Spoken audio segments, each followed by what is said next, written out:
So today we start with the triggers. So trigger is one of the important area in Apex. So where we work for in irregular scenarios. So it is a part of the Apex code, but it is not related to any Visual Force pages. It's a separate code we execute in the backend. Here is the concepts we have in the triggers.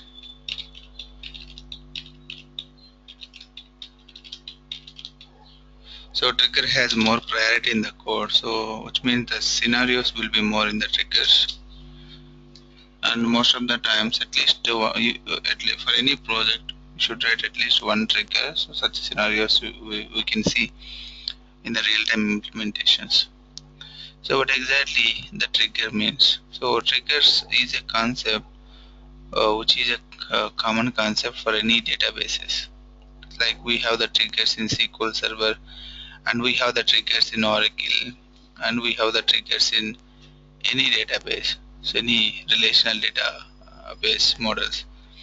So here, so ours is a Forge.com database, and ours is a Salesforce.com database, and here we have also a cloud database. So we have the triggers.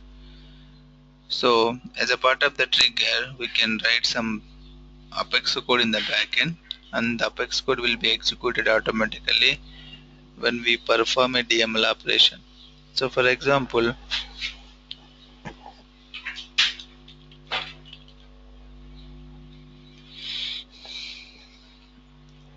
so what is a trigger? So here you can see many questions in your interview. What is a trigger? So it's a one question. So a trigger is nothing but an Apex code. It executes based on the DML events. So what are the DML events that we use in the triggers? So we use the events like insert, update, and delete, and undelete. So these are the DML events. So for any DML event, a trigger code will be executed in the backend, so that we configure as a part of the Apex code. So which means when you create a record, or when you update a record, when you delete a record, or when you are undeleting the record from the recycle bin, if you wanted to execute any piece of code in your backend that validates your data, then we write the triggers. So mostly triggers we write for the validations, and we have the validation rule in the administration, and it is an advanced to the validations. So the validation rules that we use in the administration for smaller validations, but triggers are for the complex validations and even enhancements. So trigger is nothing but an Apex code. So the developers who has good knowledge in Apex, they can easily write the triggers, because trigger is nothing but teach a concept in Apex programming language, and we write an Apex code itself. But the terms we use in the trigger is different from the Apex classes. So, and we have we have many ways where you can convert the entire trigger code to a class code to execute the same logic. So which means we can call directly classes from the triggers where you can execute the logic. So that is possible in Salesforce.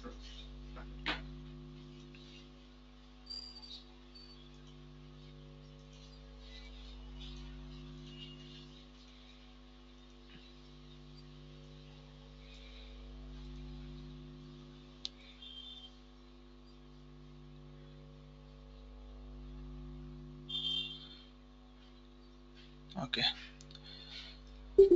So this is about a trigger, and coming to the trigger definition. So what are the definition for the trigger?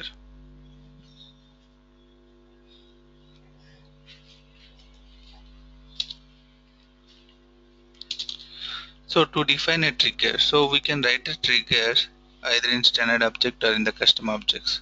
We can write in both the objects. So if you want to write a trigger, in any object.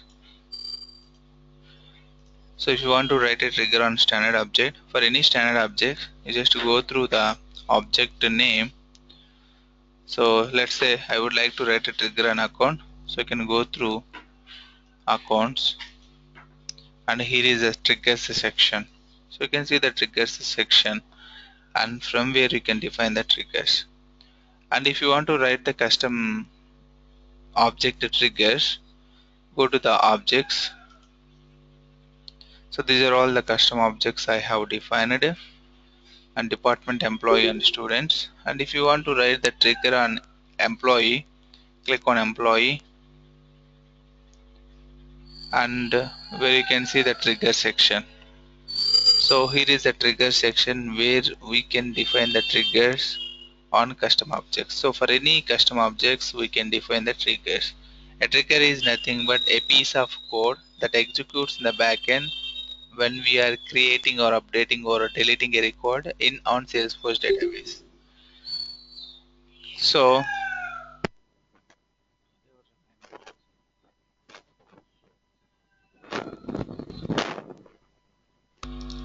to define the trigger, so that is a navigation. So we can create a trigger either on standard object or the custom objects.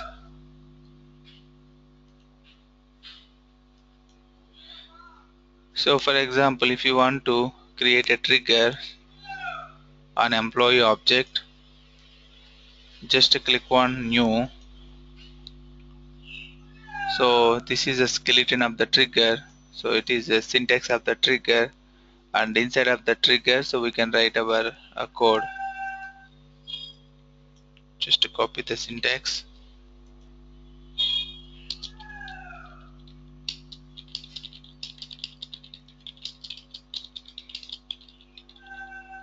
It's an employee object, it's a custom objects.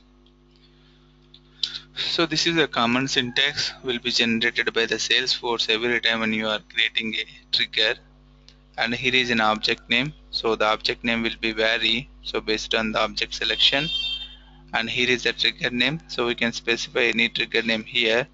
And here is the events. So what are the events? And events are nothing but so when you are going to execute this trigger, so what is the event that you are looking to execute your logic? So that is nothing but trigger events. So in Salesforce,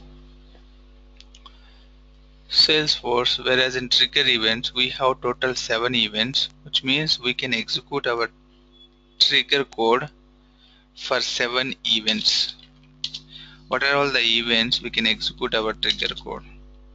So we know we have the 4 DML operations. So these are the DML operations: insert, update, delete, and undelete. And if you want to execute your logic for those events, let's say for insert. So insert is one event, one DML. So insert is a one DML operation. And insert operation, we have two separate events. One is before inserting the record and after inserting the record. So these are the two events for insert. So before insert and after insert. So we can use either of the before insert or after insert in the event column, so in the event place, or else you can use both if you want to execute your logic for both events. And in update, before update and after update. So here also two events for update, and for a delete, before delete and after delete. And for undelete, so we have after undelete. So these are the total 7 events. For insert, 2 events, update 2 events, delete 2 events, and undelete 1 event. So we have total 7 events to write the triggers. So for 7 events we can execute our Apex code. So these are the events we can declare. So these are the events we use while creating a record. So you can choose any of the event. The event must be placed in the event column. So if you want to use multiple events, we can place it by separating the comma. So for example, So here is a skeleton syntax of the trigger.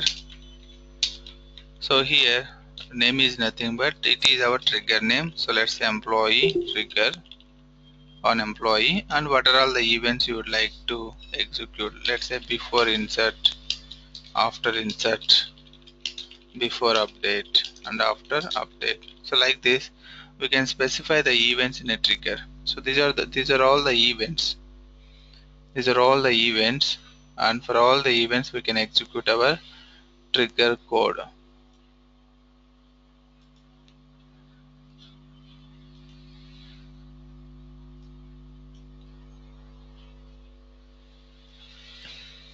So these are the events. So which means, so here we specify the logic. The logic will be executed based on the event. So when you are creating a record, or so which means when you write the logic like this, when you use the events like this, like I have four events that I am placed in my trigger.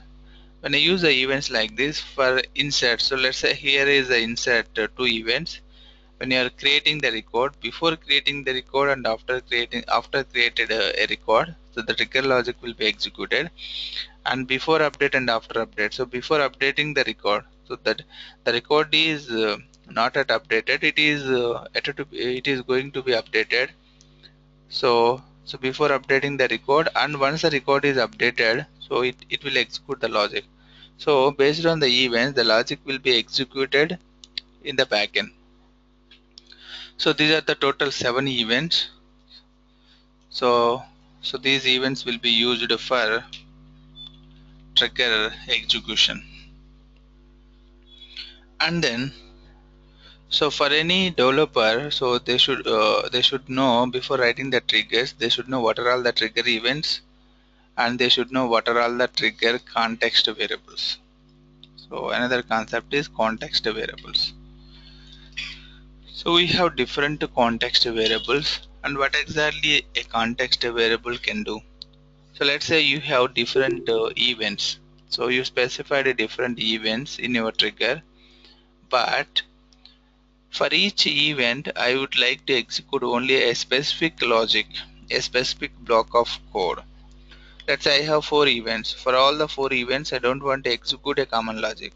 When I am creating a record, I would like to execute one logic, and when I am updating the record, I would like to execute another logic. Even when I am creating a record, before creating the record, I would like to execute one logic, and once the record is created, I would like to execute another logic.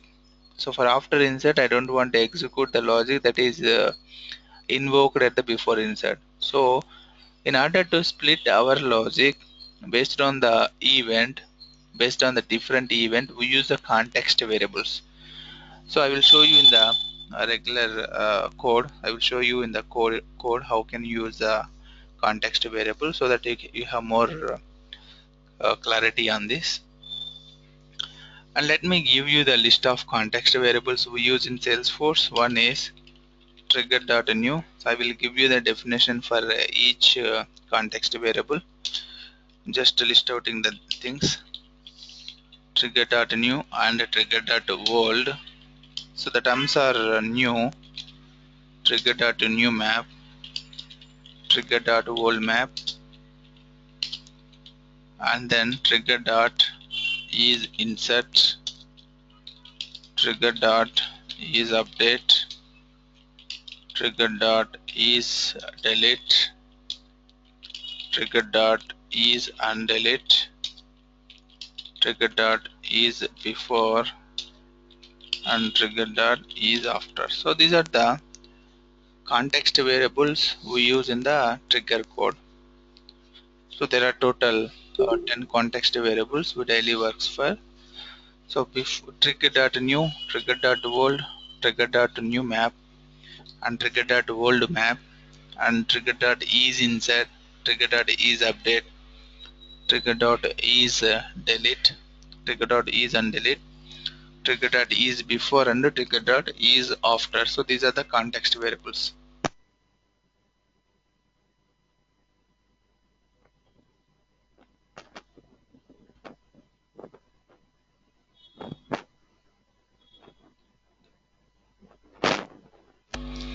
So what exactly each context variable will do? So using the context variables, here is the list of context variables. The first one is trigger.new. What exactly trigger.new means? A trigger.new is a list of newly created records. New records, new list of records. So new list of records will be identified by using trigger.new. So which means when you are creating the data, when you are creating the data, if you wanted to identify what are all the records that you have created, so that is with the trigger.new. So it's a new data. So once you process the data through data loader, so you can identify your data using trigger.new. It's a new data. So newly created data will be identified in your code using the trigger.new. So that only you can identify. So suppose when you are creating one record, you need to identify, to validate your record, you need to identify in individual columns. So if you want to identify your record in the new code, in your trigger code, that is with the trigger.new. So trigger.new is a set of newly created records that can be identified in your code. So we have to use a keyword called trigger.new, so that trigger.new returns a list of newly created records that you are processing. Either you can create the records through a data loader, or you can create the record by yourself from the UI. Anyway, it's a new list of data. And what is a world? A world is nothing but existing list or updated list of records. The data which is already existed in the database, or the data that is being updated in the transaction, will be identified using the trigger.world. It's existing data. The data is existed in the database. The data is called trigger.world data. And either, so you are updating one record, the record is being updated, so new data. So here, so when you are updating the data, let's say you have a city and you are updating the city from Hyderabad to Bangalore, and after that you save the record. When you click on save button, so here, so Hyderabad is a old value and updating this value to Bangalore.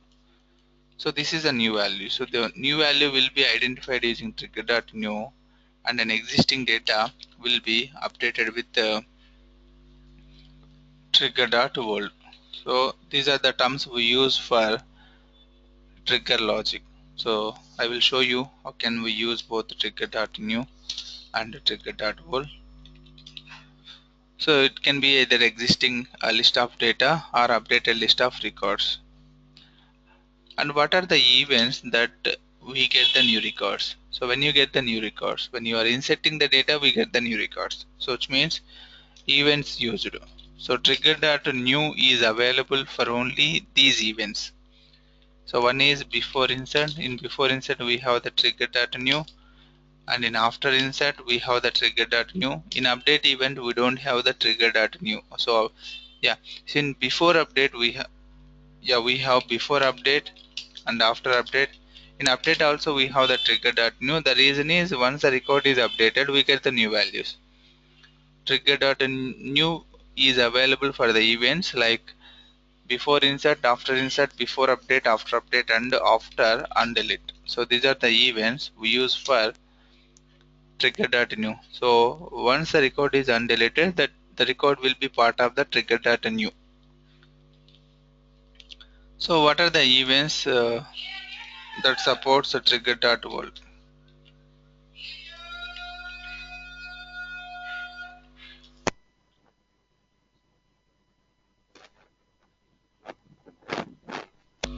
In the same way, so what are the events we can use for trigger.world?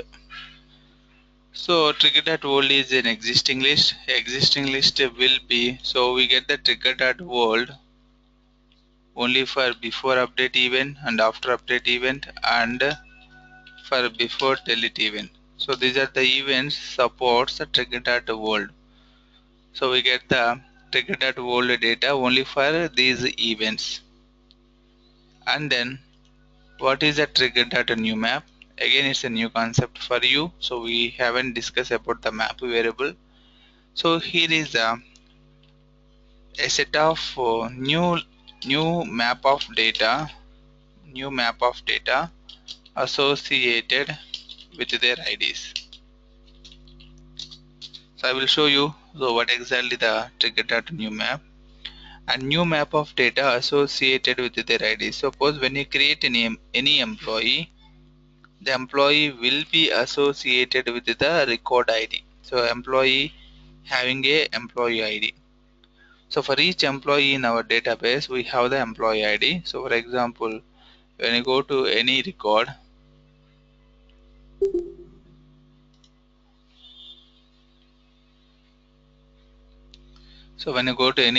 I can see the employee ID in the URL. So here is the ID which is unique for the whole database. For this ID, the entire record will be mapped. So it is a map. A map is a key and value combination. Here our key is a key and value combination is called a map. So it's a new map. New map means new set of data. So which is a new map means new data. So record ID will be mapped with the complete record. It's a record ID. This record ID is associated to, so the entire record is associated to the record ID. So this is the new map. So in trigger.new map, we can use the trigger.new map only the record is available in the database. So for example, before insert. So when you consider the event before insert, so for before insert, we cannot use the trigger.new map because it requires an ID. In before insert, we don't get the record ID. That's where only for after insert and few other events, only for the after insert and few other events, so we can use the trigger.new map. So for example, so what are the events we can use? So we cannot use for before insert. So in before insert, we don't generate, Salesforce doesn't generate the Salesforce IDs. So we need IDs to use the trigger.new map. So what are the event? What are the event that supports to generate the ID, and the record must be a new record. So it's a after insert. In after insert, once the record is created, Salesforce generates a record ID, and the record is being available in the database. The record is available in the database and it has ID, and that too, that is a new record. So which means in after insert we can use a trigger.new map. In before update also, we have already a record created and the record having an ID, so we can use a trigger.new map in the before update. And after update also, I get the new values, so I can use the trigger.new map. And what are the other events like after and delete? So for after and delete also, I can use the trigger.new map. So it must be with record ID. So we need a record ID and the record must be a new record, so that only the data will be available in the trigger.new map. So if you use the trigger.new map variable in the before insert, the data is null. So you don't get any data. It's an empty variable you will get. It's a null variable. So at the same time, so what is a trigger.old map? Again, it's a existing map of data, or updated data associated with their IDs. So here is also a map variable. It's a key and value combination. So same. So the record will be associated in this format, like record ID. For the whole record ID, we will get the complete record. And what are the events we can use for trigger.old map? So which means these context variables will be available only in these events. So in after insert and after insert we don't have the old data, so once the record is inserted, so that is always a new data. So for after insert we cannot use the trigger.world map, but before update, after update we can use, and after undelete it's again new data, and before delete so we can get the new record. Let's say you are deleting the record, so when you are deleting the record you don't want to allow to the user to delete a few records which meets the criteria.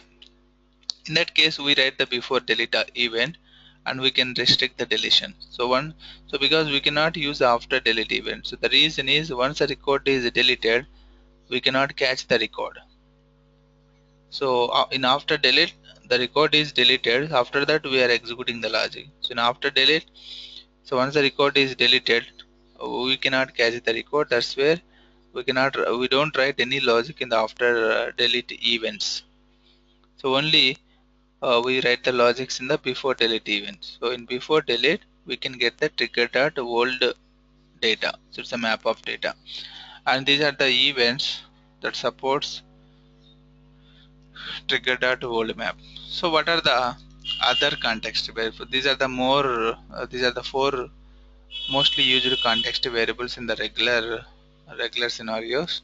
You should learn. So you should learn these context variables before writing the triggers.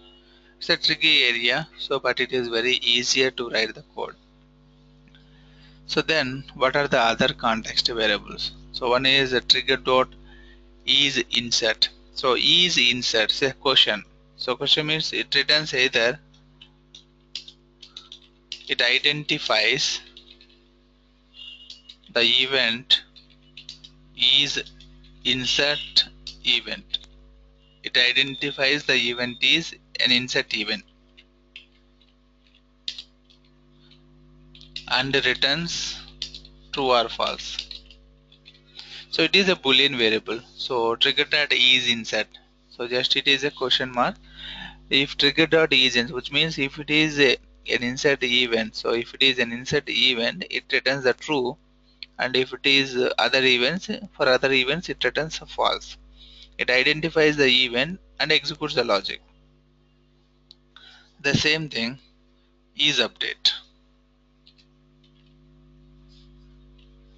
What is the is update? So again it identifies the event is an update event and returns a true or false.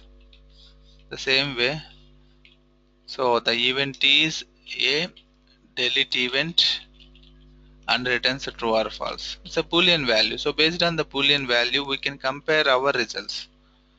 So it is undelete. It identifies the whether the event is an undelete event or not and returns the true or false, returns the Boolean results. Is before. It identifies, so it identifies the event is a before event. Before event means it can be a before insert, before update, or before delete. So before insert, before update, or before delete can be any before event and returns the Boolean value and returns the true or false. It identifies the event is a before event. In the same way, so it identifies the event is after event, so which means either after insert, after update, or after delete, or after undelete. So it can be any event. So it can be any after event. So if it is an after event, then it returns the true. So otherwise it returns a false. So we can identify what is the user action that we are doing. So whether the user is creating the record, or whether the user is updating the record, or whether the user is deleting the record. It identifies the event and executes the logic in the backend. So based on our event specified in the trigger declaration. So this is a theory that you must know before writing the triggers. So one is a context variables, so you should know, and another one is a trigger event. So once you know these two areas, you can write any trigger. You are capable to write the triggers. So this is a theoretical side. Let's start the practical end. So this is a introduction about the triggers, and so these are some advanced areas. We talk about the advanced areas. So after a few scenarios, so let's say how many triggers we have. What are all the triggers? So triggers are two types. One is before triggers and another one is after triggers. What is a before trigger and what is an after trigger? So in your trigger, if you use before events, so like these are all the before events. If you use the before events, then the trigger is a before trigger. So in the trigger, if you use after events, then the trigger is an after trigger. So before triggers executes before committing the data in your database. Let's say you are creating a record. At the time of record creation, there could be two possibilities. One is the record before creation and after creation. So before creation means the record is ready to commit in the database. When the record is ready to commit in the database, we can validate the data, and if the data is valid, then we can insert it. If the data is not valid, then we can throw some error messages saying that this is a error in the data. So which means before triggers are used to validate the data before committing the database. So let's say for any event, so I'm creating a record. When I'm creating the record, based on the business, I should enter the data. If I enter wrong data, it should tell us so the valid data is invalid. How can I validate the data? So we have the standard validation rules. We can validate using the validation rule, but in advanced scenarios, a validation rule is a simple condition. In that case, we have to write the triggers, and using the triggers, we can validate the complex validation rules. We can compare the data, and we can throw an error messages. So which means before triggers are used to validate the data before committing the data in a database. Data validations. So for data validations, we use a triggers. It executes before data commit. It executes before data commit. So the data is ready to store in a database. At that time, the data is not at committed, so it is ready to commit. So it is ready to commit. At the time, it executes the logic. So it was about to commit. At the time, it executes the logic. So when you are creating a record or the data, when the data is committed in a database, if you wanted to execute some logic, that is the before. Either it can be insert or it can be an update. So even in the update event, the data needs to be committed. So otherwise we cannot get the updated results. So every time when you create an insert or update, if you wanted to execute your logic for before committing the data, we must try the before triggers. And what are the use cases for after triggers? So mostly after triggers are not for data validations. So it is for some executions on the other objects. So suppose a scenario like once a customer is created, so once an account is created, I would like to send an email to the group of users saying that a new customer has been registered in the organization. So that is with after triggers. Once the record is created, so once it is created, then do some action. So the data is in the database, it has committed, and once the data is committed, once you get the confirmation, then send an email. So confirmation is nothing but it's a data commit. So once the data is committed, just send an email saying that so and so. So that is after triggers. So after triggers are mostly related to some other object logic. Functionality related to other objects as well, and it executes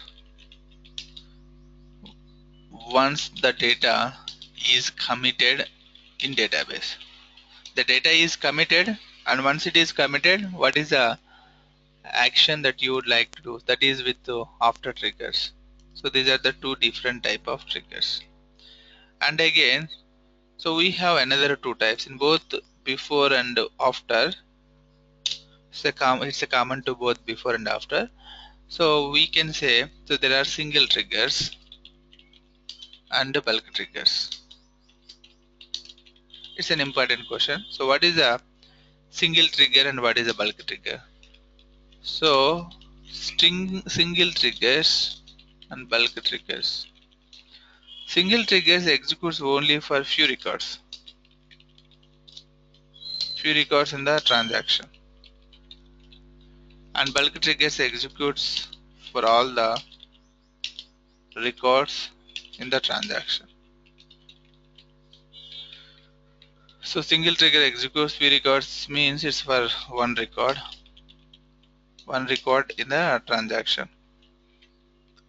So when you write a trigger, your trigger must be common to all the records. So we can filter the data using conditions, but explicitly you should not execute for only one record. So it executes for all the records in the transaction. For example, you get the trigger.new. So trigger.new is a new set of data. If you specify index variable, which means that trigger.new of 0, so it executes only one record. So trigger.new of 0 returns only one record because it is a list of data. List can be identified using the index variable. Trigger.new of 0 means it's the first record. So the trigger executes for only first record. So that is a wrong. Always trigger must be bulkify trigger. So by default all the triggers are bulkify triggers, and even what are the triggers that we write in the current class, all triggers are the bulkify triggers. We write the bulk triggers always. So no triggers, no single trigger concept. So all triggers are bulkify concept, bulk triggers, and even you should write your trigger to execute for all the records. So these are the single triggers versus bulk triggers. And what are the best practice that you follow while writing the triggers? So one of the most important practices, there should be only one trigger on an object. So when you're writing the trigger, you should not create multiple triggers. So always there should be only one trigger on a single object. Don't declare multiple triggers on a single object with the different events, because we can specify any event in a single trigger and we can add our logic. So we can add our logic. So that is an advantage of. So that is a best practice. Always Salesforce suggesting us declare one trigger on an object, per object one trigger, and write your complete logic inside of it. So that is a best practice. Even as a part of the best practice, so if it is a so if you want to make sure that your trigger should be reusable, so we can convert the entire logic to the controller, so which means to the Apex class, and the trigger methods can be invoked from the trigger itself.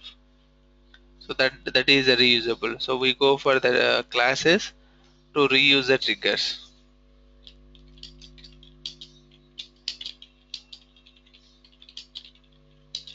We can use the class code, class logic, and we call the triggers, we call the classes, class methods from the triggers. So this is another best practice. So these are the best practices always we should follow while writing the triggers. Only one trigger per object, and if you want to make sure that your logic should be reusable, declare a class and methods and the methods can be invoked from the trigger, so that anytime a number of ways we can invoke the class methods, so that the trigger logic can be reusable, so it can be reusable in the whole transaction. So these are the additional basics.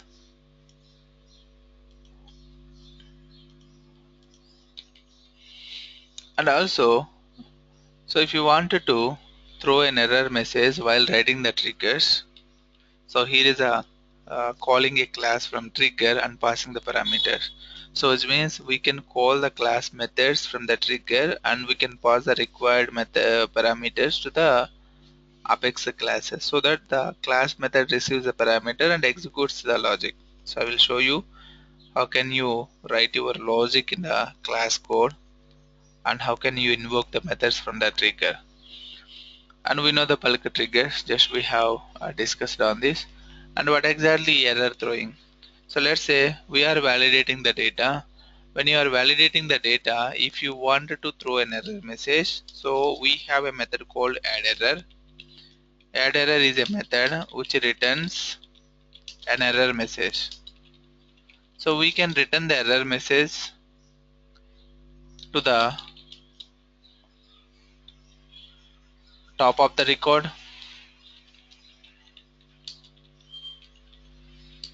At field level we can throw an error message, or top of the record we can throw error message. So we can throw an error message either of the way. So which means when you are creating a record, if there is any error message, you can throw an error message on top of the record, or else we can throw an error message at the field level. So both ways we can do. I will show you the syntaxes how can you throw an error message. So this is a overall theory about the triggers. So now we move to the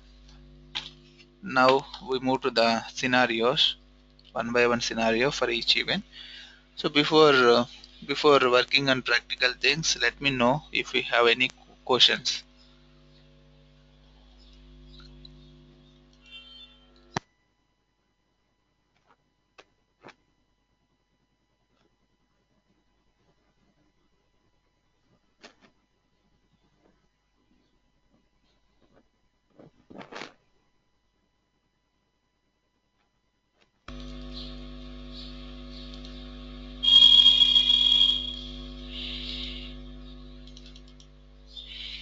No, Nara, let's say like for the over the period from 1 year, if the customer change from one city to another city, let's say from 1 year, he changed to 4 or 5 cities. To want to capture the entire over the period, does it possible in Salesforce Yeah, so using? yeah, so that is possible. That is history tracking. So we can track the history. So for example, let's say, so here is our employee. Here is our employee. If you want to track the employee history, so you should make sure. So what are all the fields that you are tracking that needs to be updated in the object level? So here is your employee object. So in the employee object, so here is the set history tracking. So click on set history tracking. And what are the fields that you would like to track? So I would like to track only city column. So let's say city. So we can track up to 20 columns and country, then save it.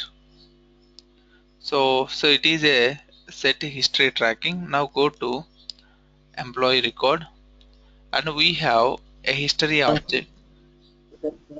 one second, Nara, I think there is a lag in the uh, you and me. Can you show it once again? Yeah, so it is a set history tracking. So here is a button.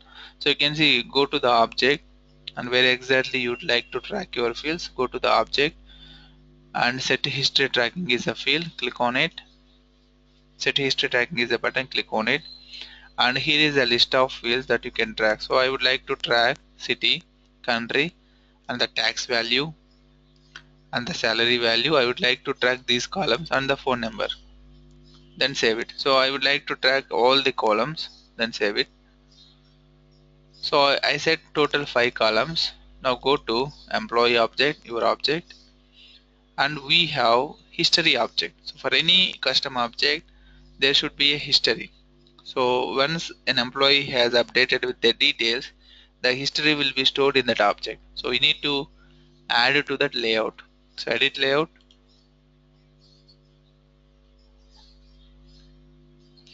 go to your object, so go to related list, and you have employee history, enable to your detail section. So this is a related list, save it. Let's say now my city is Hyderabad and I moved to Bangalore. So when I click on save, so it will be created one record. See, so changed city from Hyderabad to Bangalore and the date value. So who is the user? So who is the user that he updated your record? So this is called history tracking. So we can track the history. Let's say if I change again from Bangalore, or if I completely move to United States, so the employee status will be updated, which means the country and city will be updated. You can see the two records, one for country update and one for city update. So which is updated at a time by this user. City moved from Bangalore to New York, and country moved from India to United States. That is the tracking. So we can use we can set the history tracking for the fields. So any other questions?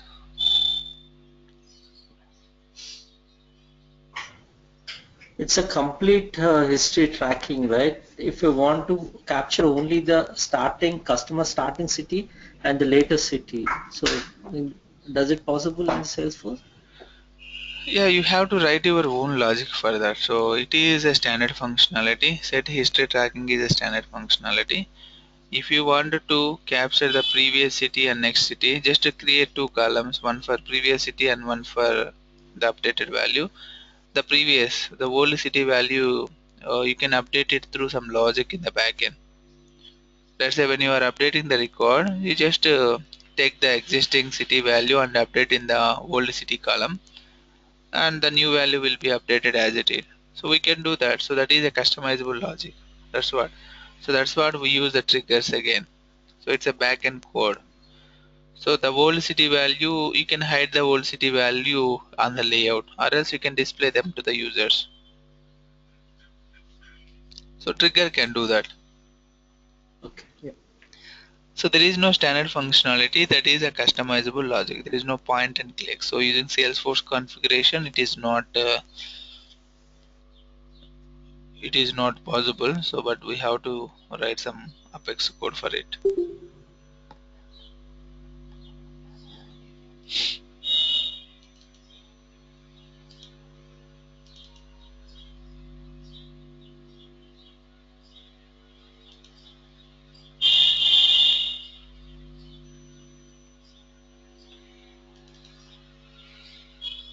Or else we can define some formula fields to identify the previous value and new value, and we can update the value in the formula fields. So that is also one way. And most of the times we go for so because if you have already a trigger, so just we can write some logic where you can store your whole city information in a new field. So that we need to declare two columns, one for an existing current city, one for current city and another one for old city. So we can write some logic to store the old city in some other field. So that is possible. So that is a customizable solution. So in Salesforce we can do anything, so but that is a customizable. So we have to write the code for additional things. So if anything is not possible through administration, our alternative approach will be with Visual Force, and we use for Apex and Visual Force programming languages.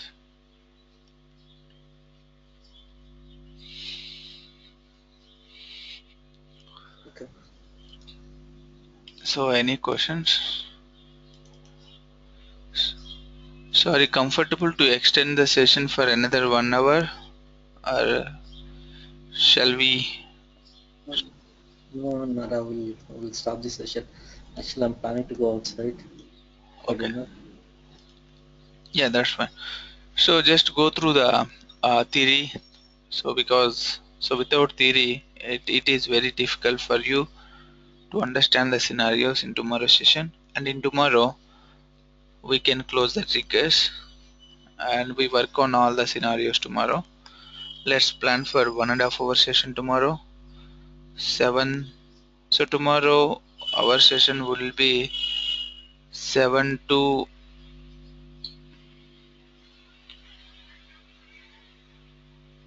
okay. Our session will be 7 to 8 o'clock. So 1 hour is more enough for us.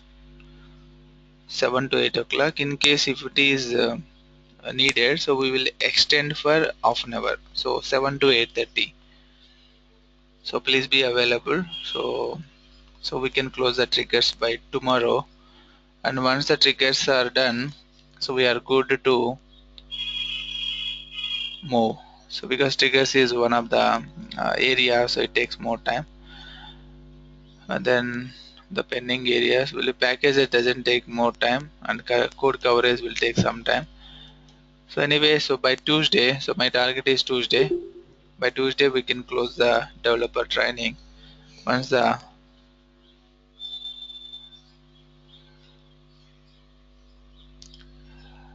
uh, no, it's not actually. So because if even others are okay, I have to plan for the same session to some other students who can who cannot attend. So that is difficult for me. Let's skip because anyway, you need some time to recall the theoretical stuff so that you will be ready for the tomorrow session.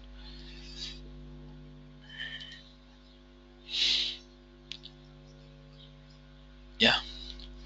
So we are good to uh, developer training now.